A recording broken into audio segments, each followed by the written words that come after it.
Welcome to my channel, USA Battle Zone, where real stories of courage, sacrifice, and redemption come to life. Today, we bring you a story that isn't just about war.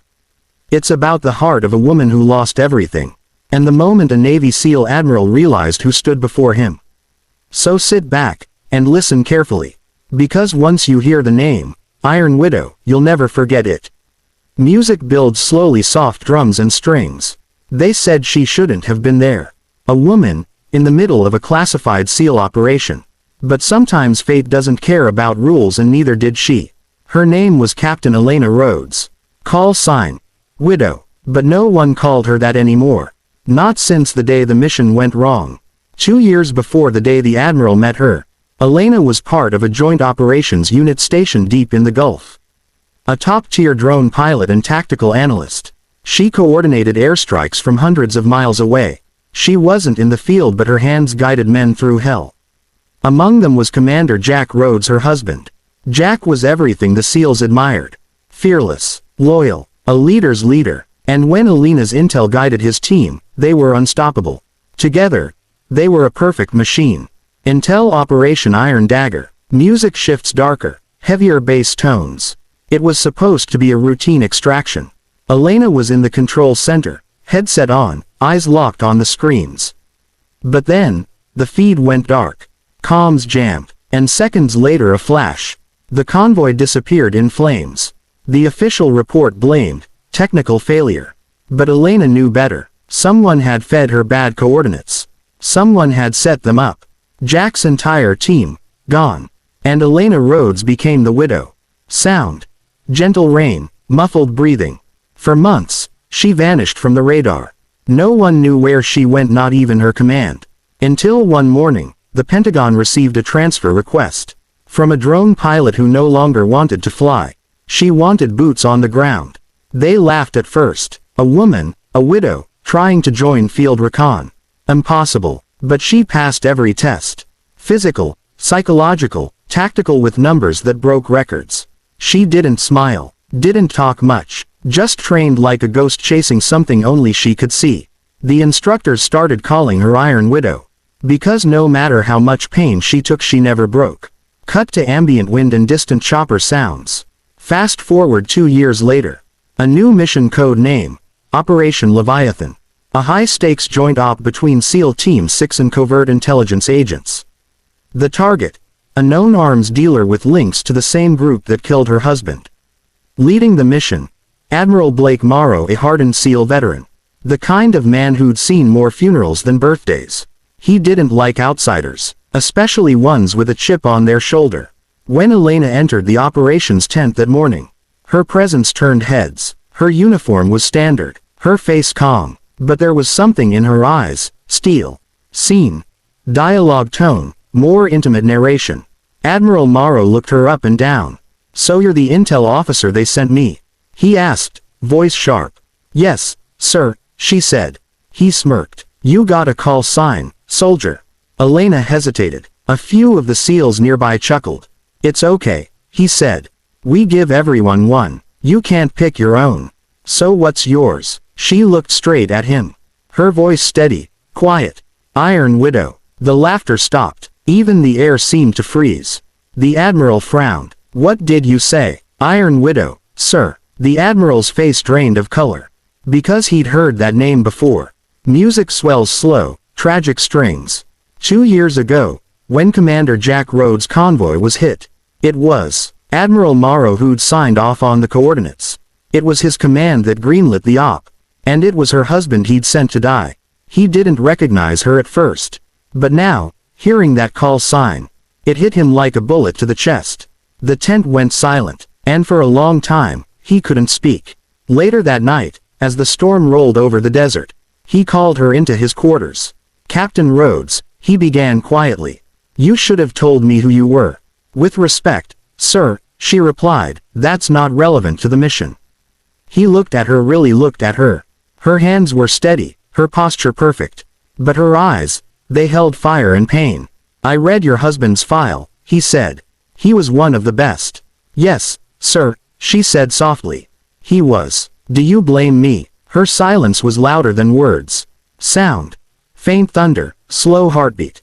Then she said, "I don't blame you for the order, Admiral. I blame whoever betrayed it." And before he could reply, she laid a small folder on his desk marked classified. Inside, satellite images, intercepted transmissions, and proof that the same arms dealer they were after had been supplying intel to one of their own officers. It wasn't an enemy ambush 2 years ago. It was an inside job. Admiral Morrow clenched his fists. And for the first time in a long time, he felt fear not for his life, but for the truth. Cut. Intense battle rhythm begins to build. The next day, the operation launched. 2 helicopters cutting through the night sky. Desert winds ripping past their rotors. Elena was on the lead chopper, headset on, eyes scanning the digital feed from her wrist tablet. "Target compound in sight," she said. "Heat signatures 12 hostiles, 2 high value." Admiral Morrow's voice crackled through comms. "Roger that, Widow, you're on overwatch." It was the first time he used her call sign, and something in his tone sounded like respect. They landed hard. Gunfire erupted the moment their boots hit the sand. Elena moved with precision, covering the rear flank, eyes sharp behind her night vision scope. A grenade exploded nearby. Dust and fire lit the sky.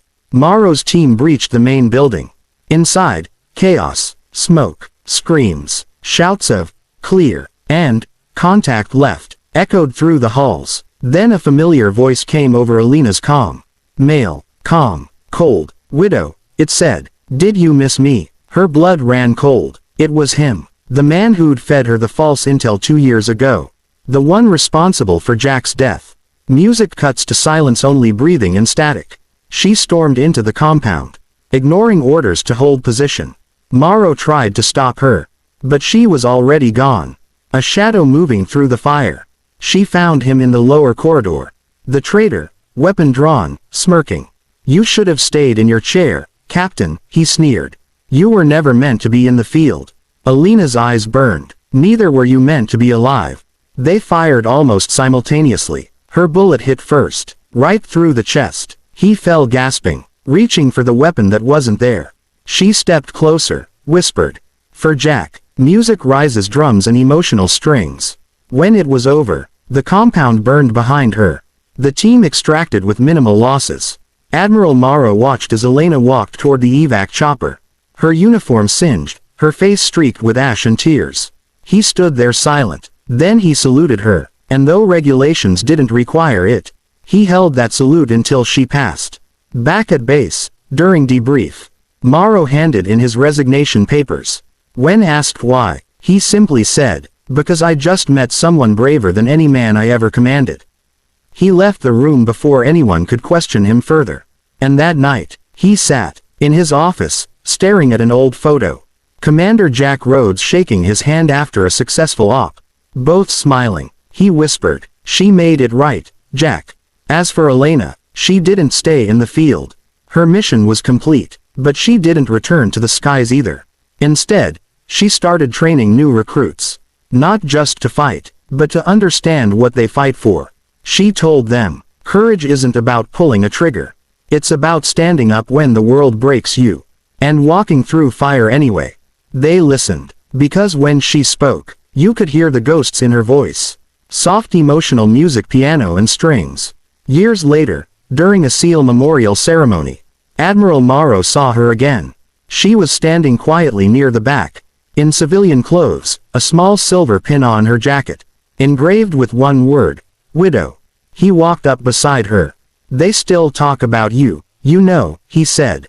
"Iron Widow, the one who came back from hell." She smiled faintly. "I didn't come back, Admiral.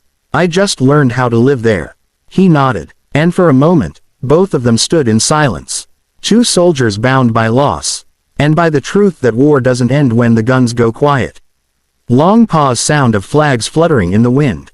As the ceremony ended, Morrow turned to ask her one last thing. But she was already gone. Only a folded piece of paper lay where she had stood. He opened it. Inside, written in neat handwriting, greater than for every name carved in stone, "There's someone still fighting in silence. Don't forget them." He folded it gently, and for the first time in years, the hardened admiral felt tears on his face. Music builds to a slow, patriotic crescendo. That night, he officially reinstated her call sign in the SEAL archives. Not as Iron Widow the operative, but as Iron Widow the legend. A story told to every recruit about loss, redemption, and the power of one soldier's will to rise again. Closing tone deep, cinematic voiceover. And that, my friends, is the story of Iron Widow. The woman who walked through fire, and made even a SEAL Admiral bow his head in silence. If this story moved you, if it reminded you of the strength that hides behind sacrifice, then don't forget to like, comment, and subscribe to USA Battle Zone. Because here, we don't just tell stories of war. We tell stories of the warriors who never quit. Until next time, stay brave, stay American, and remember, some heroes don't wear medals. They carry memories. Music fades out, screen fades to black with text. USA Battle Zone, true stories of honor.